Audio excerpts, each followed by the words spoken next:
right, then we are back at it. Welcome to Game Therapy.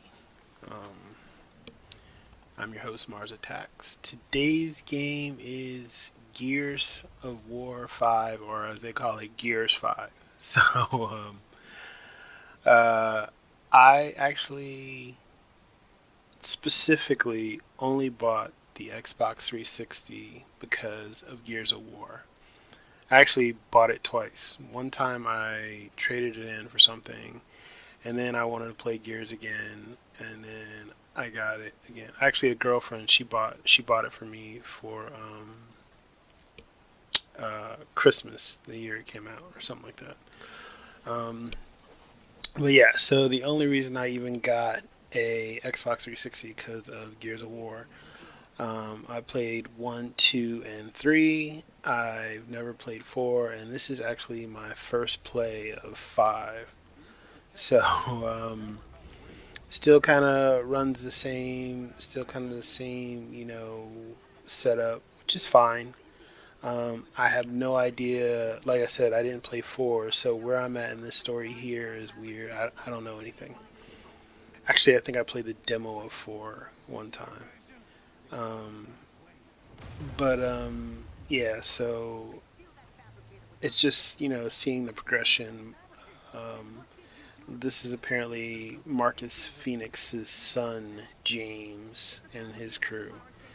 Um, Bayard is still in it. I don't know if any of the other old. Well, all right, there might be some spoilers. Just a heads up. All right, because even in the preview that you're watching right now, it's like a previously on, things. So there's gonna be some spoilers. Which I appreciate the previously on because I feel like they really understand that nobody played Gears 4.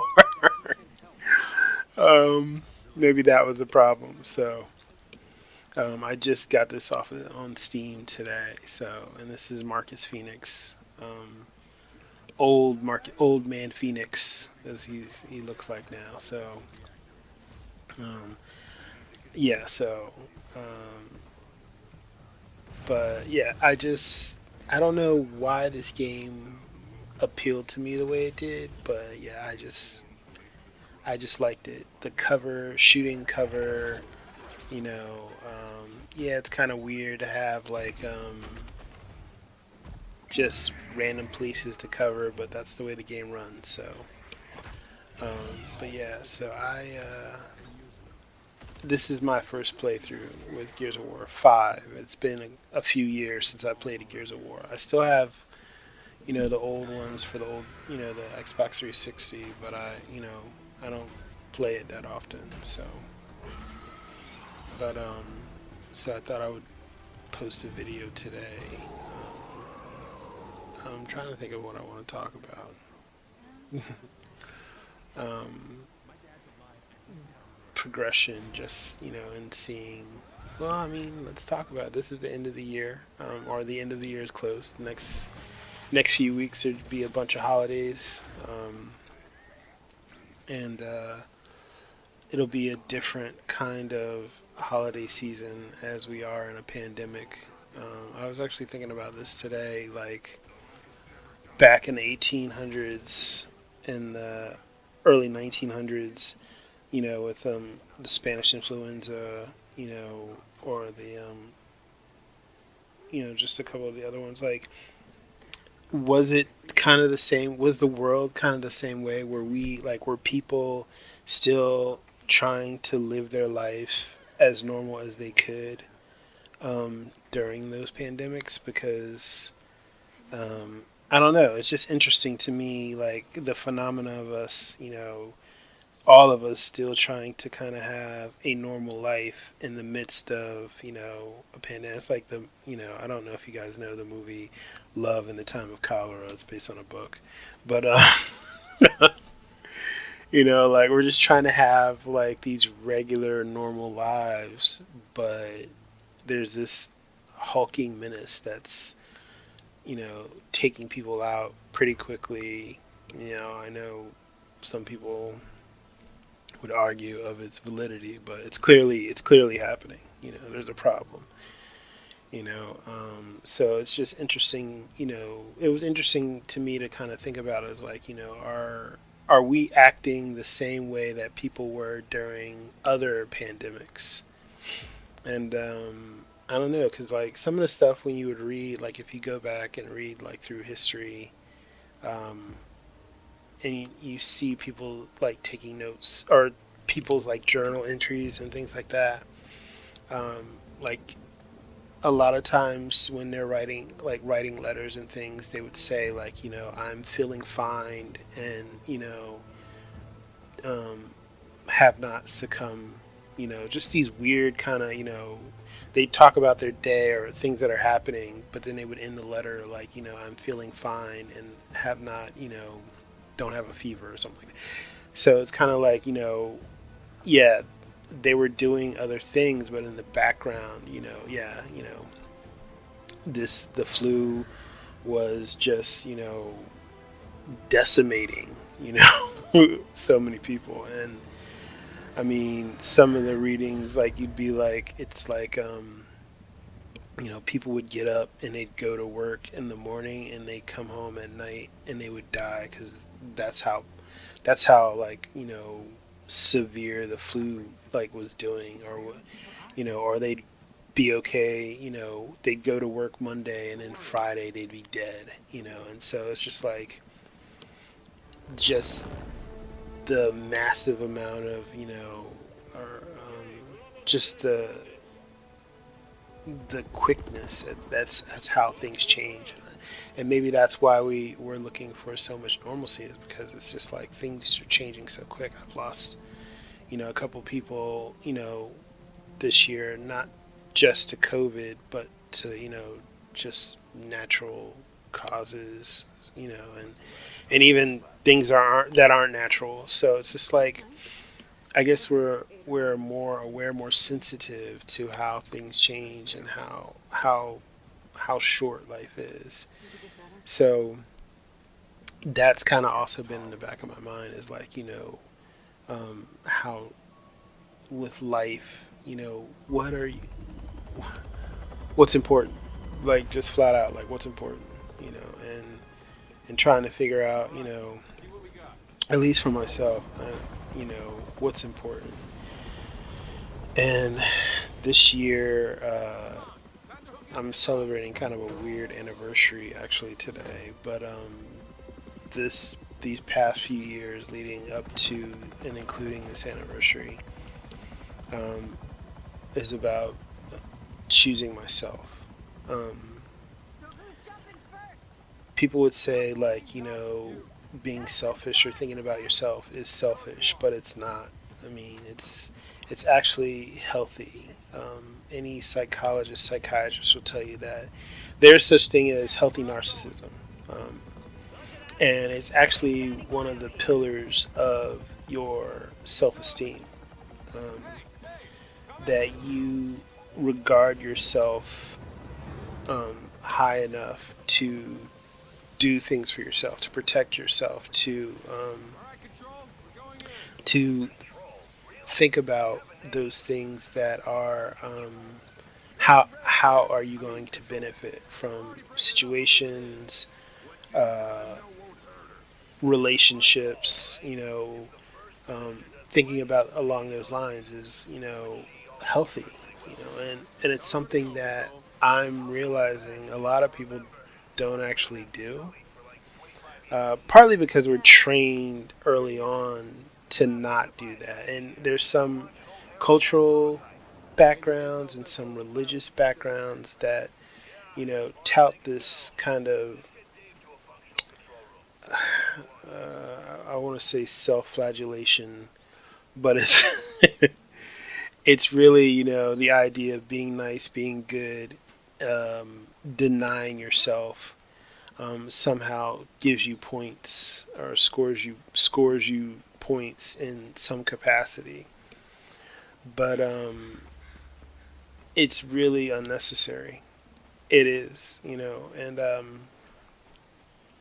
it leaves you open to be used, and that is something that, um, people do naturally. They use people. They may know they are doing it, they may not know they are doing it, but it's just something that we have innate in us to do, is to use people. And allowing yourself to be used is not a good thing. Um, I was thinking about, you know, how we, like, one of the things is like how we take ourselves for granted. Like, we always talk about like other people taking us for granted, in that capacity of using you, and in that capacity of not realizing your value or your worth, and just, kind of being easy to toss you away. People discard, other people. It's tragic. It's interesting. But like, we do it to ourselves. We don't value ourselves enough. You know, we take ourselves for granted, and I'm actually like kind of keening in on that. Like, yeah, like we really do disregard who we are. Um, because we don't like conflict, because like there's a ton of reasons, because we don't want to rock the boat, but in ultimately we shouldn't do that, um, as you are an individual, and there is nobody like you on the planet. Like, there is no one like you on the planet, and it's a beautiful thing. You are a beautiful thing. In this world, because nobody has your specific background. They don't have your specific, view on things. They don't have your specific, core values or ideas. You are a unique individual, and your voice, your character, your talents are singular on this planet. And I'm not speaking in hyperbole. Like, I'm just not doing, like, because again, like, there is nobody like you, and your view on things is singular, and it adds to the spice of life. And I'm realizing that, like, about like just people in general and in the world, like, how you have to value yourself, you know on an individual basis, because a lot of times we look for validation outside. We look, because we're taught to, that's how we're raised, is to kind of pick up cues from society on how we are. Are we good? Are we bad? Are we, what are we? Like, that's the constant question, that we're, always trying to figure out, is like, where do we stand? But that kind of validation can be detrimental, because it can take away from who you are. And and there are, now, don't get me wrong, like, society has its place, rules of society has its place. Like, this is why laws exist, this is why jail exists, this is why courts exist, because there are clearly people who don't, who there's clearly a line, there's clearly a limit on who you should be, what you should be able to do. And I'm fine with that. Yes, uh, we can all agree that, the intent to murder someone is wrong, and based on, you know, like, uh, again, TV, movies, whatever, and even in our own personal experiences, like, murder by the legal definition is, again, premeditated taking of someone's life, um, and yeah, there's a limit. There's just a limit on, again, how we how we express our individuality, and that's fine. That's good. That's society. We don't want, we things that are um, aberrant. And I'm trying to kind of parse my words here, because, there is a, like I said, there's just a line, and even with society, things change, and society, in different societies, emphasize different things. And again, that's why I said culturally, religious, whatever, there are different, notions about your individuality. In some cultures, you're not an individual. You're a part of a group, and you represent a group, and you have to abide by the group's rules. And not abiding it, will there'll be a cost, you know,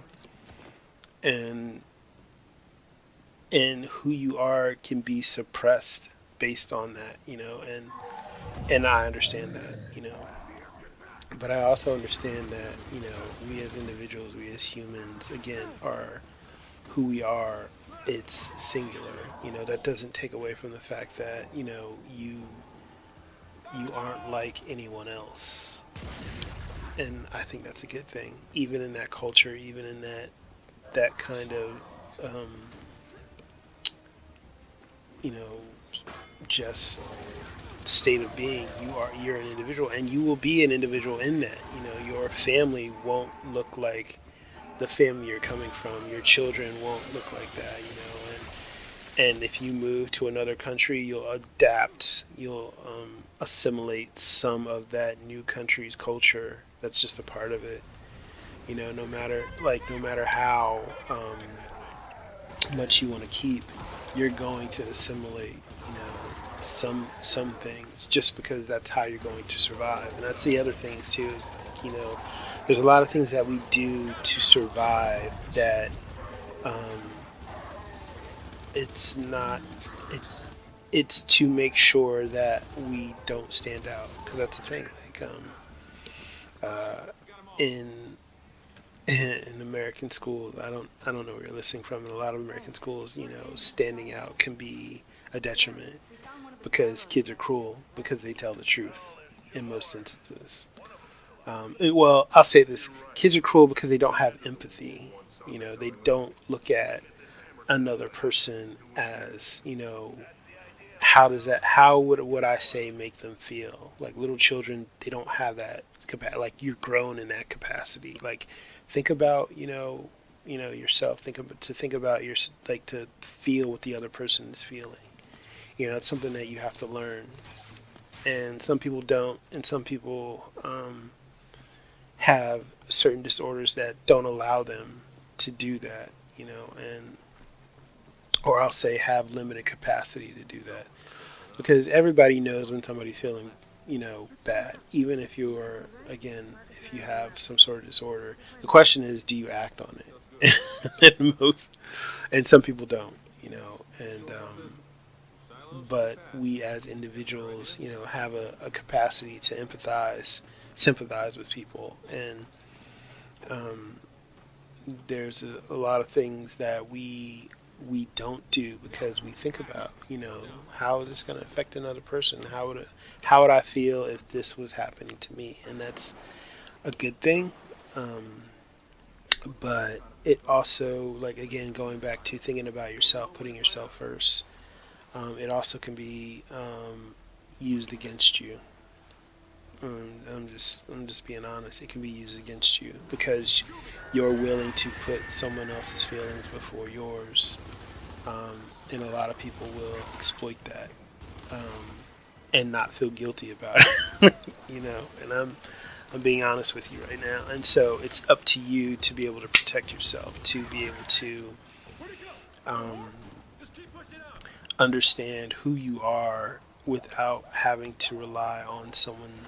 Because the first thing that people want to do to be able to control that in you is to guilt you, to make you feel bad for making the choice about yourself.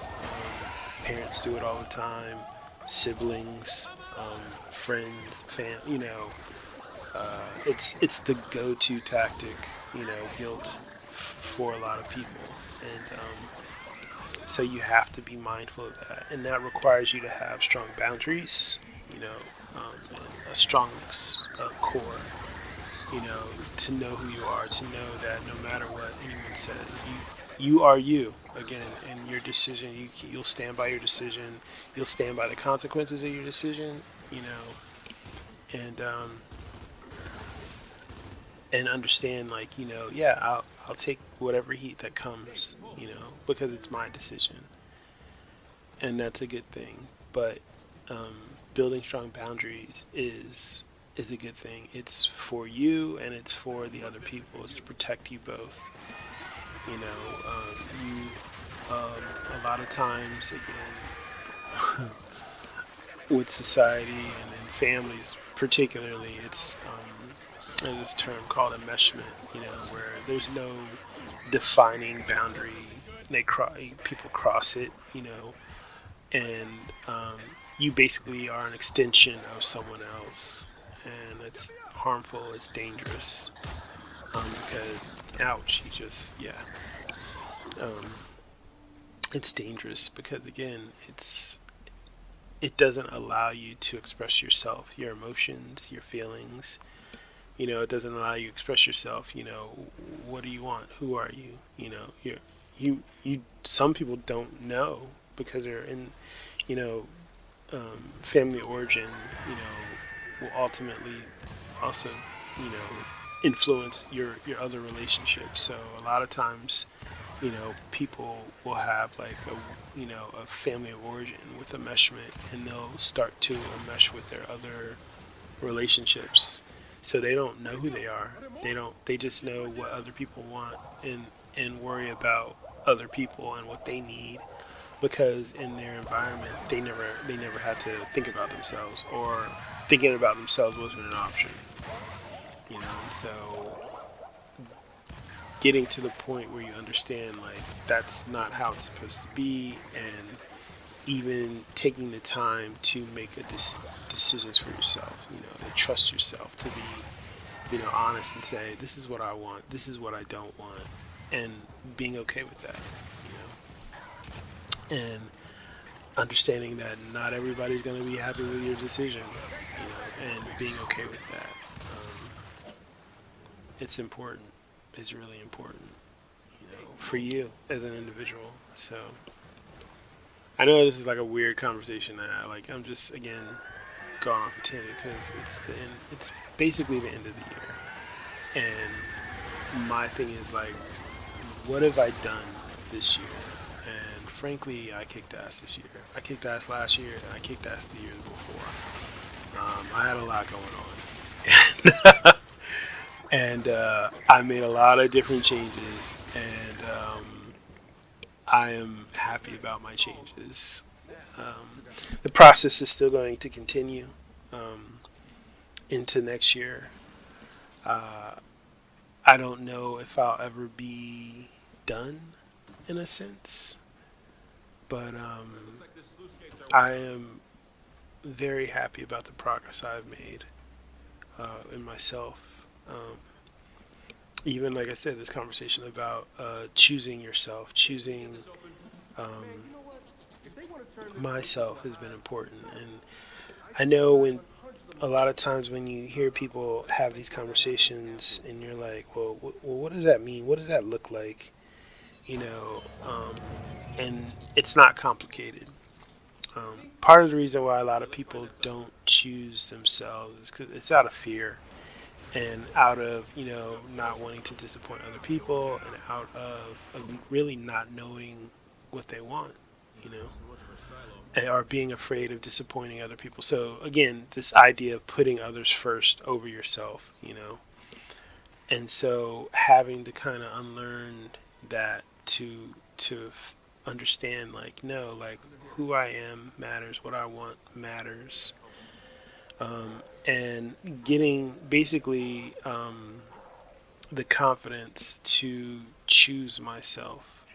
So I'll put it this way: if you go to the gym every day, you are choosing yourself. Like I said, it's not complicated. You don't. It's not some like, you know, weird, you know, jump through hoops kind of thing. It's literally like making the best choices for yourself is choosing yourself. You know, not deciding to do something crazy, you know, that would destroy your life is choosing yourself. You know, being honest with yourself, you know, in your situation is choosing yourself. Not deciding to spend money you don't have, choosing yourself. Again, oh, I'm gonna go. I'm gonna go, you know, with the salad instead of, you know, the the quarter pounder with cheese. Choosing yourself, like, and it's small. These are small things, you know. Um, you're like not taking yourself for granted. You know, my health is important. So what are you gonna do about it? Because you know, it's when they say your health is all you have. Like, you know, now that I'm older, I kind of understand them. And like looking at my elders, like in a lot of the stuff they're dealing with, like unnecessarily because they put their health second. They they they didn't choose themselves. You know, I understand. Like I'm making a better decision. Like no, like I just it doesn't need to be that way. And so again, you start small, start little things. Like maybe I won't check my social media, you know, this evening. Maybe I will, you know, I'll give somebody a phone. I'll call somebody I haven't talked to in a while. You know, maybe I will. You know, if that I know this person makes me upset. You know, when we talk, maybe I won't be available for a conversation. You know, um, and and that's again choosing yourself. Small, little small things. You know, but when they start to add up is when they have a big impact, you know, because then you start to realize like, hey, I can choose myself, and like nobody died. Like because again, part of the reason we don't choose ourselves is like a weird irrational fear of disappointing and hurting people. But you you got to realize like you matter, you know, and what you want matters, and your needs also matter, you know. And so again, start small. You don't have to start big.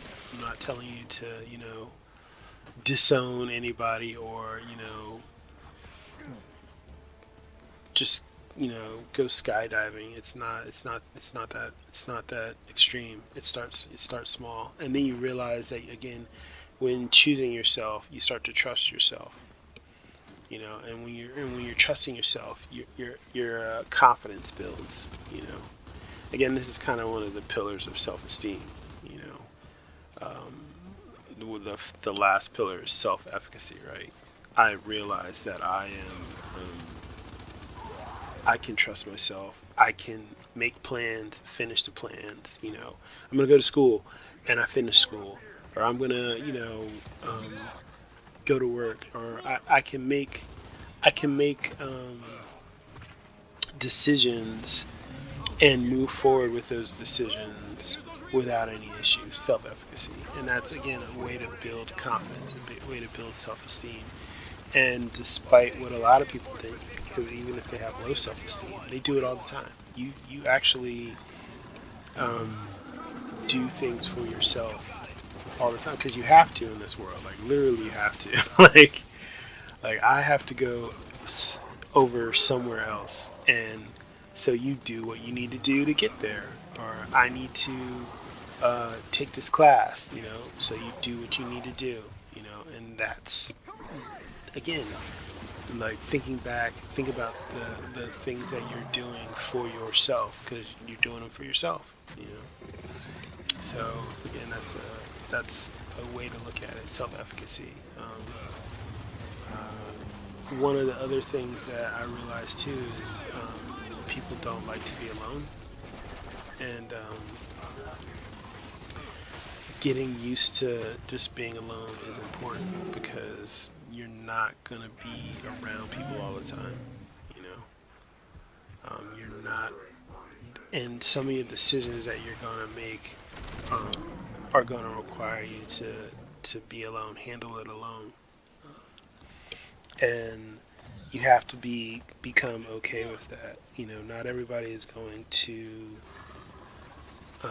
jump on your bandwagon, and um, as a man, you know, it's even more, you know,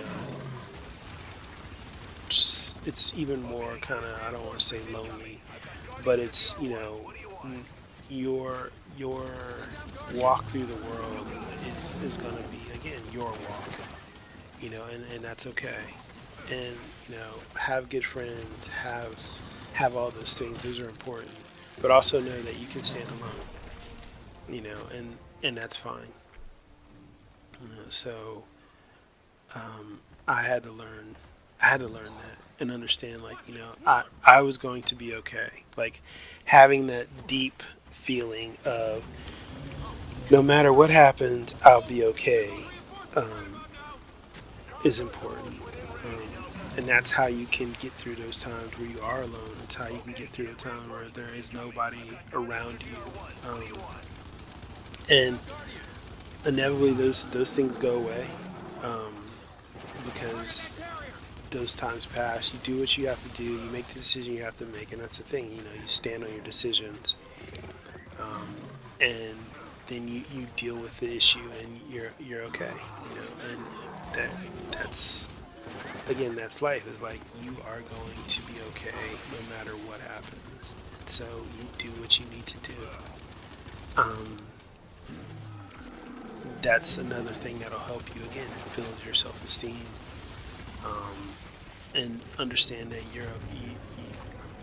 where you are, who you are, it's fine. Who who you've become, is fine. And I think that's very important, for people to understand. It's like, you can do this. You can do what you need to do, and get and go and move forward. I think that's important. Um, so, but yeah, the end of the year, think about it, like, how far you've come this year too. Like I said, it's been a hard year for a lot of people. It's been a hard year for, just boatloads of people. I mean, not even if you didn't lose anybody, like, you still had to deal with like, your paradigm shift. Your life has shifted in a way that it's not going to be the same. We're not going back, to what it was before this, and that's okay. You got to be like, that's okay. But we can, whatever this life is going to be like now, we just adapt, we move, and we move forward. So, I mean, for you guys, like I said, I would want you to start thinking about, like, again, if you have low self-esteem, um, start thinking about, like, well, how do I build that? Because, and like I said, me talking to you, like, you're a singular individual. There's nobody like you on the planet. Your view is singular. And that should build a confidence in you that, like, um, because nobody is like you, you have a voice that people need to hear. Just let it be sensible. That's my thing. Let it be sensible. Be a sensible person. The world needs sensible people now. With all the stuff that's going on, we need people with common sense, which ironically enough was an insult when it was originally established. But now it's just, the truth. Like, we need people with common sense. We need people who are reasonable, who are able to think, fully, have compassion, have empathy, for their fellow man. Like, we need all that. We need also people to, again, choose themselves, and and in choosing themselves, make it for the betterment. How is this going to benefit, not only myself? Because I think that's a valid question. You know, how, what am I getting out of this?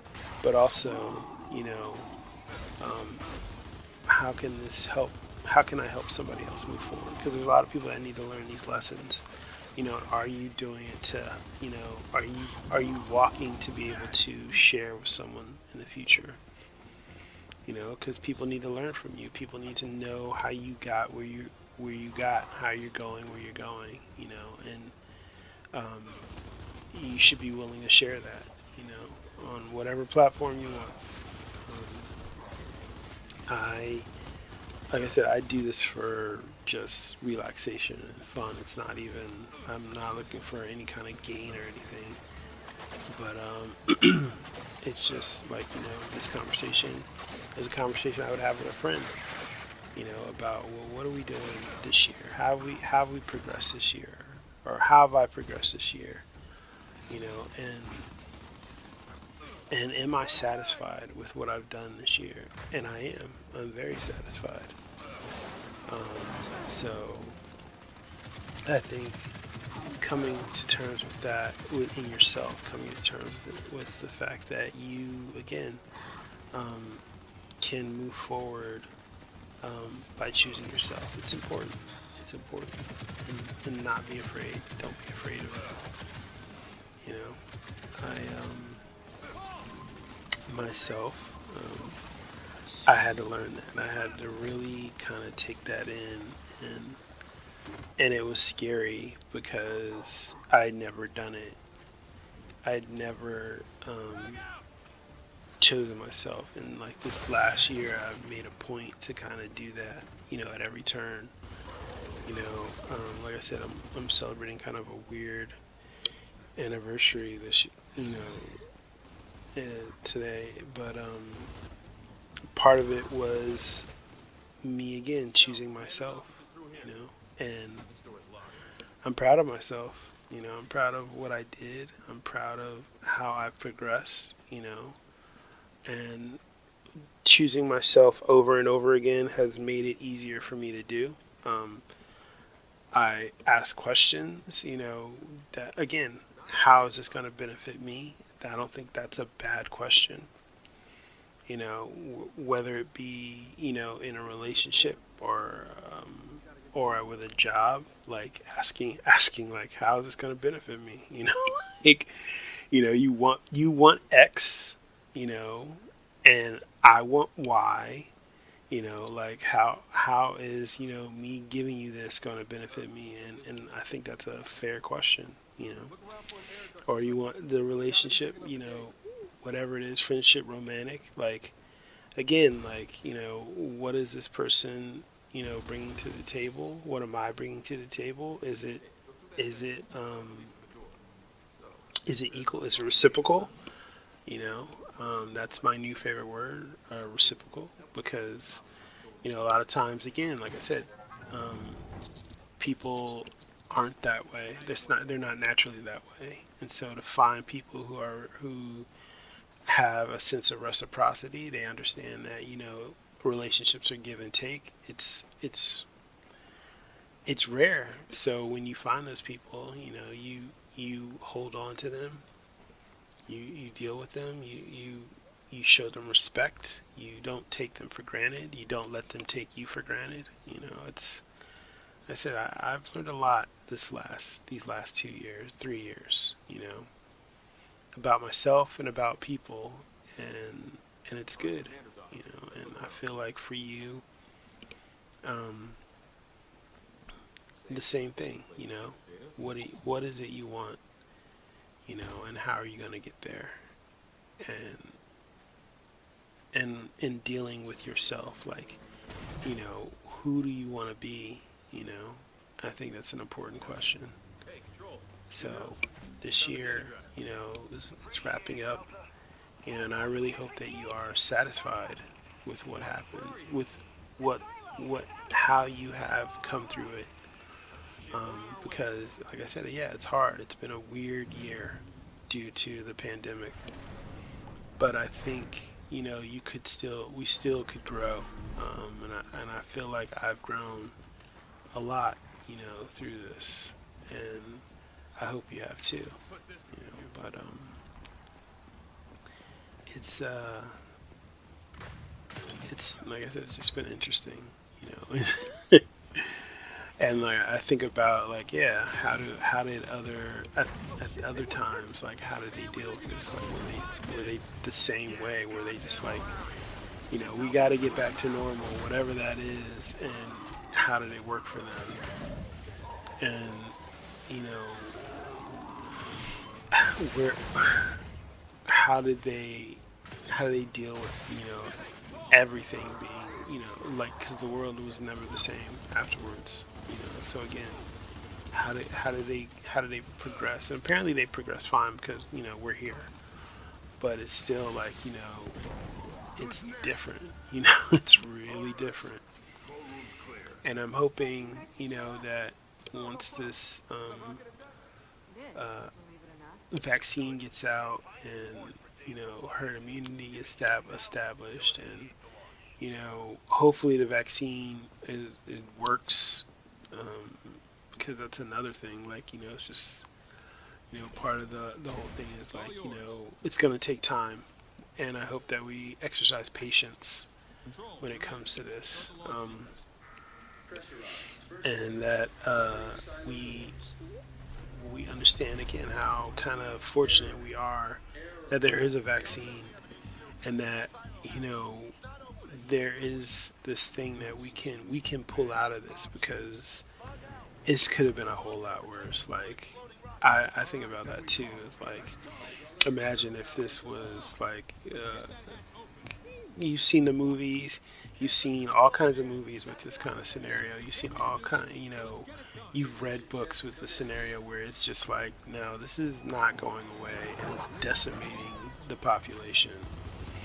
Like with the Black Death, like 1/3 of the world's population like got wiped out. Like that's insane. Like to see, like, and that's the thing is like, um, the numbers for COVID aren't up there, but still, like, they're up there, and the fact that they've come up with the vaccine, and that we're, trying to get it mobilized to get it into people, this is like, again, the best case scenario for what we were facing, and it's just, I really hope that people don't take it for granted,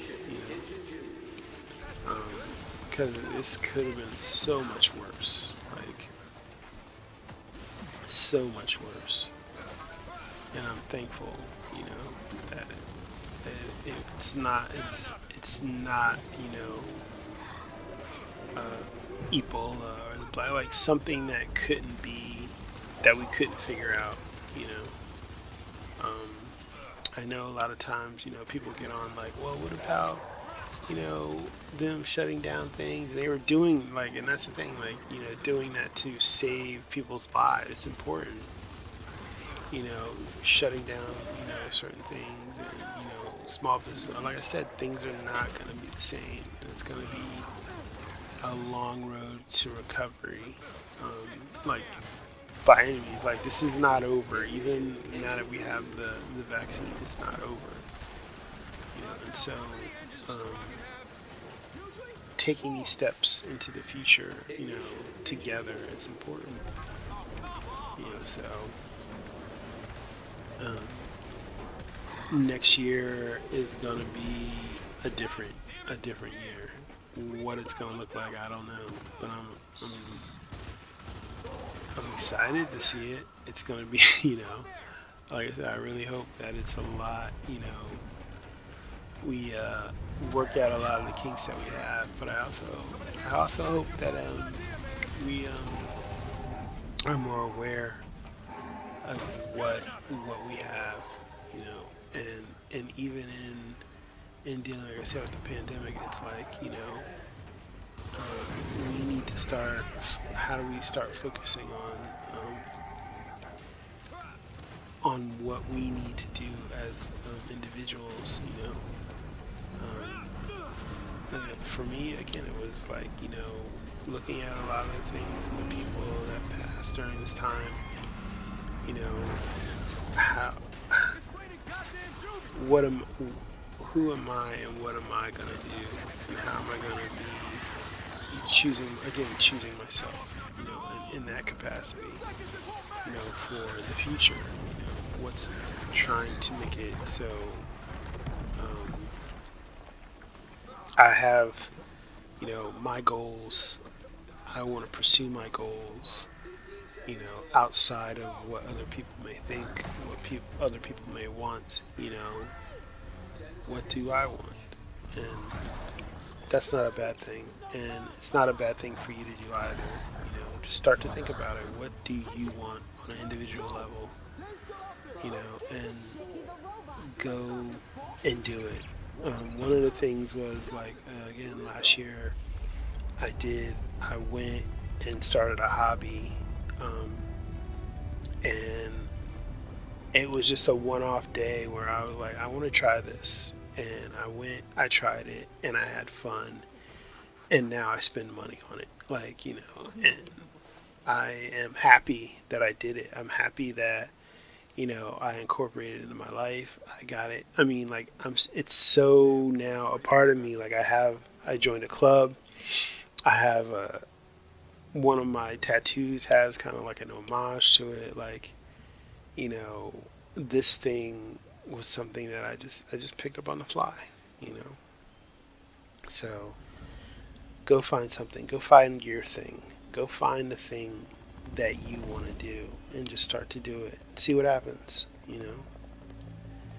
But thank you guys for tuning in and listening. Oh, I always forget this. Please like, subscribe, hit the bell for notifications. This is the first 46 minutes of you know the game. But yeah, I just find that thing for yourself and do it. You know, and be happy and love yourself. And like I said, I might talk about that later on, but because it's abstract to say love yourself, but it's something that you have to do. You have to have self-love. you know so but I will chat with you guys later. Take care.